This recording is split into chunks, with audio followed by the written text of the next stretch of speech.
Hello दोस्तों, welcome to my channel classes with Mayuri.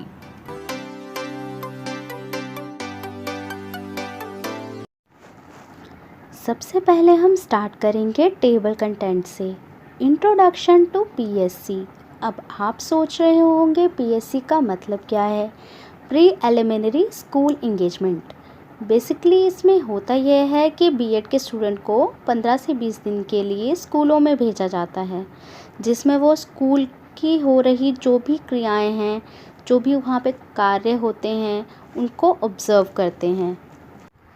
PSC का उद्देश्य होता है बीएड के छात्रों को स्कूल की क्रियाओं से अवगत कराना।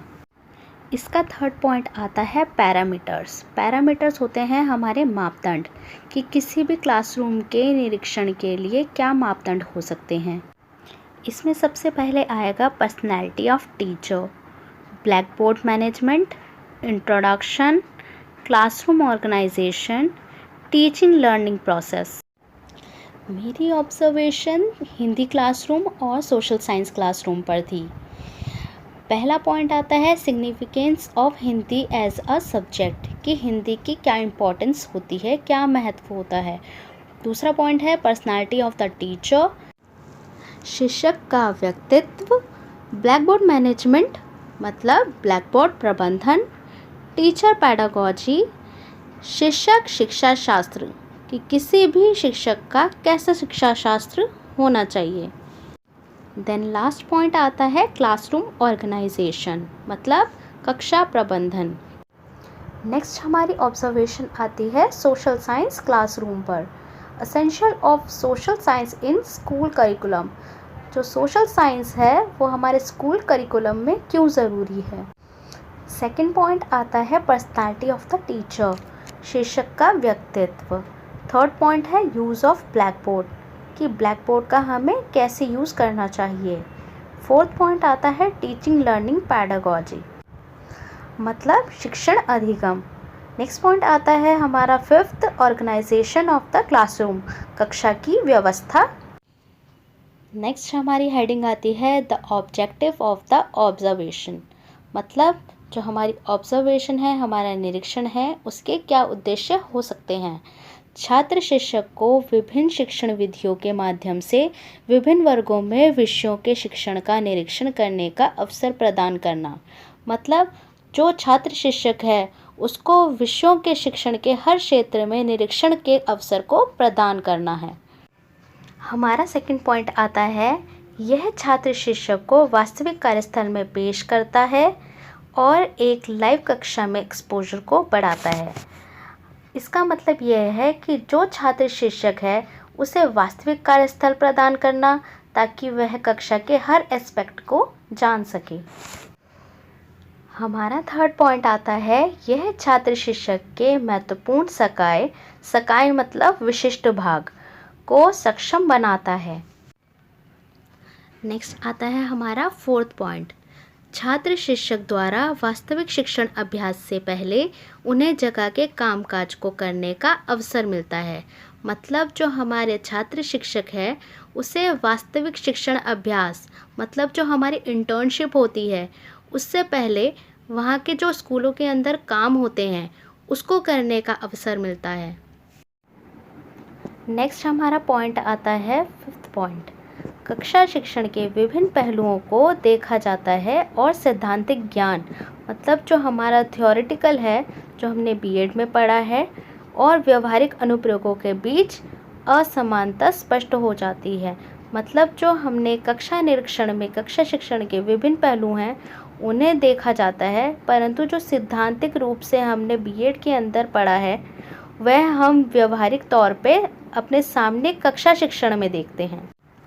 नेक्स्ट हमारी हेडिंग आती है अवलोकन का आधार कि हमने किस आधार पर अवलोकन किया है। फर्स्ट आता है शिक्षक का व्यक्तित्व। शिक्षक के व्यक्तित्व में पहले आता है सूरत मतलब व्यक्ति चेहरे से मैच्योर दिखाई दे। उसकी आवाज़ में एक मजबूती होनी चाहिए ताकि जो लास्ट में बैठा बच्चा है वो भी शिक्षक की आवाज़ को सुन सके। देन आता है हमारा संचार कौशल। नेक्स्ट हमारा पॉइंट आता है सेकंड, ब्लैक बोर्ड प्रबंधन। इसमें आता है पॉइंट ब्लैक बोर्ड प्रविष्टि। ब्लैक बोर्ड प्रविष्टि का मतलब होता है कि जो ब्लैक बोर्ड पे एंट्री है वो हमें कैसे करनी है। एंड देन हमारा नेक्स्ट पॉइंट आता है लिखावट, कि किसी भी शिक्षक की लिखावट कैसे होनी चाहिए। मतलब जो हमारे जो शिक्षक है, छात्र शिक्षक है, उसकी जो हैंडराइटिंग है, उसकी जो लिखावट है वो साफ़ होनी चाहिए, सटीक होनी चाहिए, ताकि बच्चे को समझ में आए। देन हमारा पॉइंट आता है अनुक्रम। इसके बाद हमारा थर्ड पॉइंट आता है परिचय। परिचय में पहला पॉइंट आता है पिछले ज्ञान के आधार पर। मतलब जो बच्चे की प्रीवियस नॉलेज है वह हमें नया टॉपिक कराने से पहले चेक कर लेनी चाहिए। देन उसके बाद आता है हमारा इसमें सेकंड पॉइंट जीवन केंद्रित। मतलब जो बच्चे हैं उन्हें लाइव एग्जाम्पल्स दे के टॉपिक्स को समझाना चाहिए। इसमें फोर्थ पॉइंट आता है कक्षा संगठन। कक्षा संगठन में फर्स्ट पॉइंट है बैठने की व्यवस्था, कि बच्चों के बैठने की व्यवस्था किस प्रकार की होनी चाहिए। सेकंड पॉइंट आता है अनुशासन।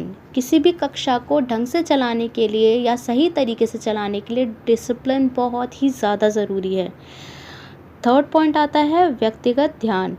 प्रत्येक बच्चे का ध्यान व्यक्तिगत रूप में चेक करना चाहिए कि बच्चा इंटरेस्ट ले रहा है या नहीं। इसमें हमारा फोर्थ पॉइंट आता है अलग अलग बच्चों को शामिल करना, कि हमें क्लासरूम में अलग अलग बच्चों को इन्वॉल्व करना चाहिए। देन आता है हमारा लास्ट पॉइंट फिफ्थ रुचि। हमें बच्चों के रुचियों का भी ध्यान रखना चाहिए। नेक्स्ट हमारा फिफ्थ पॉइंट आता है शिक्षण सीखने की प्रक्रिया। इसमें हमारा फर्स्ट पॉइंट आता है अध्यापन का इस्तेमाल। सेकंड आता है शिक्षण सीखने की सामग्री का उपयोग। मतलब जो हमारे टीचिंग एड्स होते हैं उसका हम कैसे उपयोग कर सकते हैं। देन हमारा थर्ड पॉइंट आता है सीखने में छात्र की पहल। मतलब हम बच्चों को कैसे प्रेरित कर सकते हैं कुछ नया सीखने के लिए। देन हमारा फोर्थ पॉइंट आता है बच्चों का समूह। देन फिफ्थ पॉइंट आता है प्रश्न पूछने की रणनीति। सिक्स्थ पॉइंट आता है प्रश्नों का स्तर, कि किस प्रकार बच्चों के लिए प्रश्नों का स्तर होना चाहिए। देन हमारा सेवन्थ पॉइंट आता है मूल्यांकन की पद्धति। देन एट्थ पॉइंट आता है हमारा आंकलन की आवृत्ति। नेक्स्ट हमारी हेडिंग आती है ऑब्जर्वेशन ऑफ हिंदी क्लास। जिस देश में पूरब से पश्चिम और उत्तर से दक्षिण तक कभी हिंदी का ही बोलबाला रहा हो, वहाँ आज इस भाषा को अपने अस्तित्व के लिए जूझना पड़ रहा है। इसका मतलब यह है कि हिंदी हमारी मातृभाषा है और पिछले दशकों में एक समय ऐसा रहा था जब हिंदी भाषा एक गौरव के रूप में देखी जाती थी तथा पूर्व से पश्चिम तक व उत्तर से दक्षिण तक हिंदी भाषा को महत्व दिया जाता था, परंतु वर्तमान समय में यह अपना महत्व खोती जा रही है। राष्ट्रीय पाठ्यचर्या शिक्षकों और छात्रों दोनों की चुनौतियों के लिए सक्रिय रहती है। शिक्षकों के पास पाठों की योजना बनाने और व्यवस्थित करने, आंकलनों को चिन्हित करने के लिए बहुत सीमित समय होता है। पाठों की योजनाबद्धता बहुत महत्व रखती है, क्योंकि इससे विद्यार्थियों को पाठों से जुड़े ढांचे से वह अवगत हो जाते हैं। इससे पाठों को समझने में उन्हें आसानी होती है। इसका कहने का मतलब ये है कि जो हमारे लेसन प्लान्स होते हैं उसको योजनाबद्ध तरीके से बनाना बहुत ही ज़्यादा इम्पॉर्टेंट है।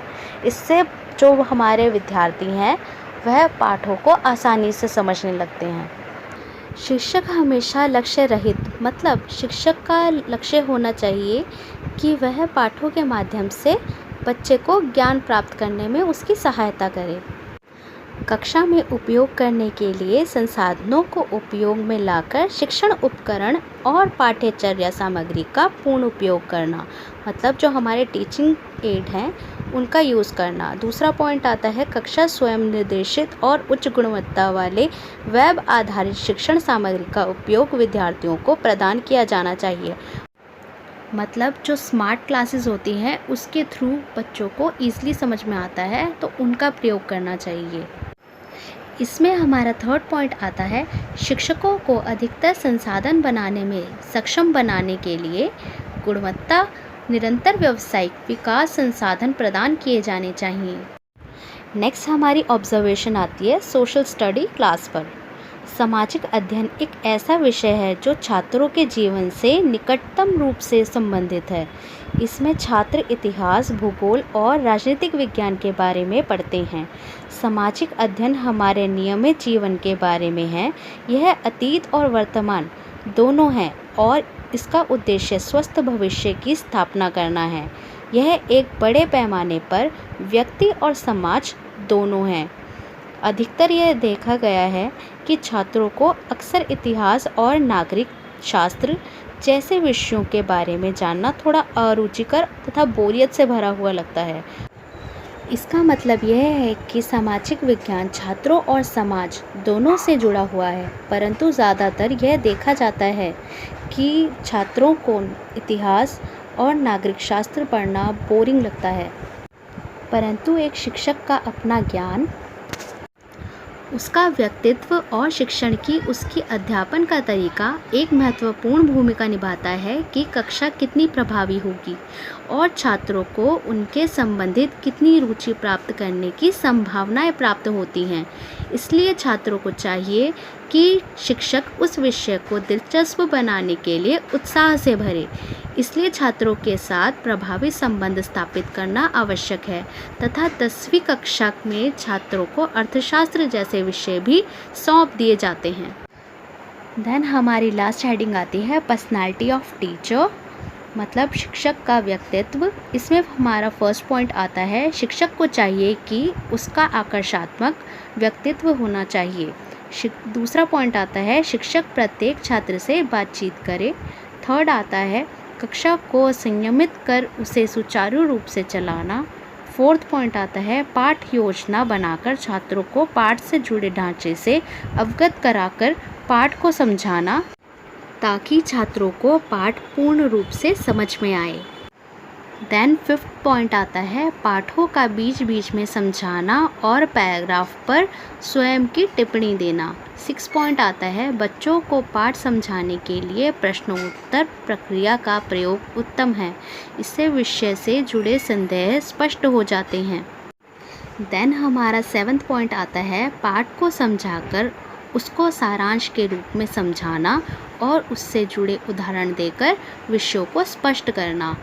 8th पॉइंट आता है शिक्षक को चाहिए कि वह छात्रों की इंटरप्शन की ओर ध्यान न देकर पाठ के रुचि को बनाए रखे। सो फ्रेंड्स, इस वीडियो में बस इतना ही। मिलते हैं जल्दी नेक्स्ट वीडियो में। Thanks for watching.